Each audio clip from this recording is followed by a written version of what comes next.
Hello everyone, today I'll be reviewing these amazing Pullman cars that I just bought off eBay from Hornby.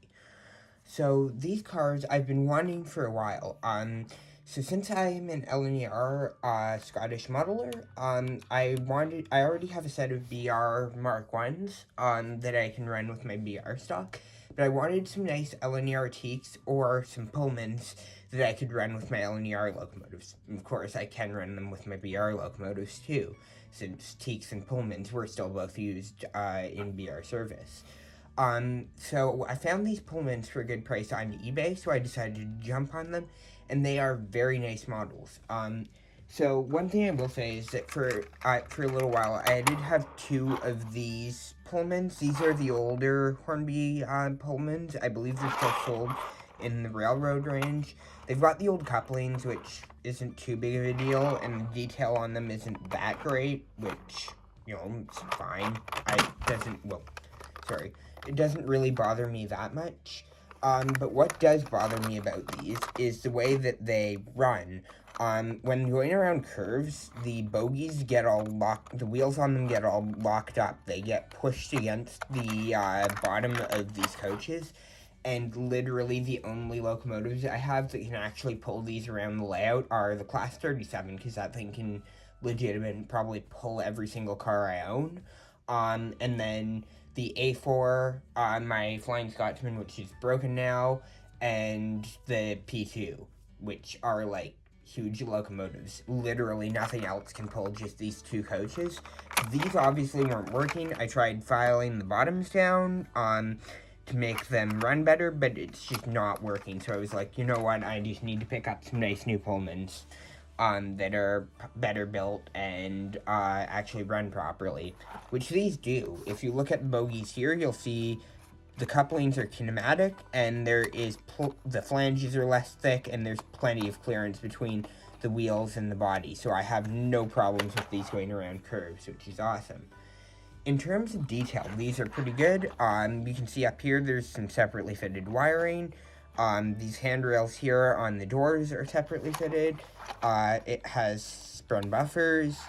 Don't know how well you can see this here with my lighting, but there are like some separately fitted lamp irons and hoses and stuff down at the bottom of the ends. This one's a brake coach, so it's a little different on this end. There's windows and not as much separately fitted stuff at the end, which is fine. And then in the interiors, you can see there's these curtains, which I think are just really well painted. I don't think they're actual pieces, but there are also tables there with lamps on them, and you'll see later when I have these running, these lamps actually work and light up, and they look super cool. There's also some seats in there, which appear to be a different color from the tables, which is nice to see. And yeah, these are really nice coaches. I haven't really been able to see, I don't think there's anything in the guards compartment. Let me just take this off the screen. I can't really see anything. I haven't had the bodies off these yet. I may remove the bodies at some point to fit passengers, but yeah, I'm not sure how much of an interior that I have. So what I bought is I have one full brake here, or not a full brake, one brake coach here. A full brake would be if it's all brake, but it's got passenger section as well. And then I've got three that are just composite coaches. And have more passenger compartments and no brake compartment in them, which is pretty cool. And interestingly, they have this blank window at the end here, which I don't know what that's for. It looks like the inside of the corridor maybe is in there. So I think it's just like to walk through to get to the main section. So fair enough. And the ones I have is the brake car is number 65, and it's a third class coach. I have Cynthia. I have car number 171, and I have car 169, which is also third class, and 171 is also third class.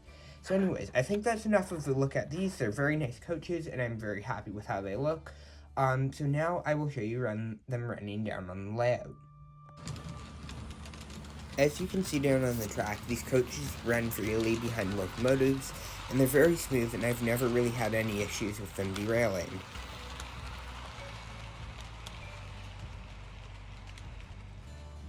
The couplings do sometimes droop a little, and they can get bent out of shape pretty easy, so it's important to make sure that you're really careful with these to ensure that they keep running fine, but overall, I wouldn't say they're really a problem.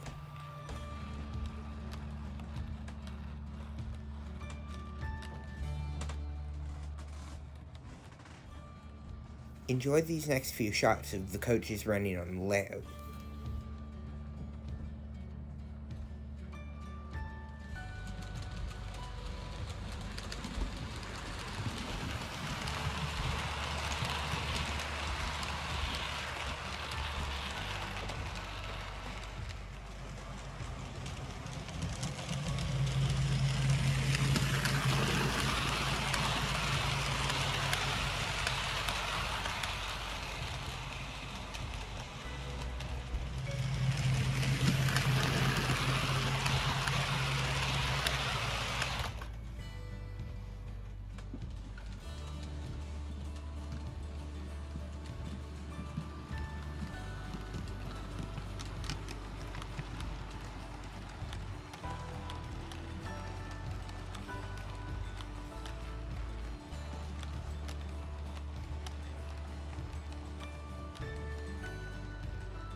That's all from me today. Thank you for watching, and I hope you enjoyed this review.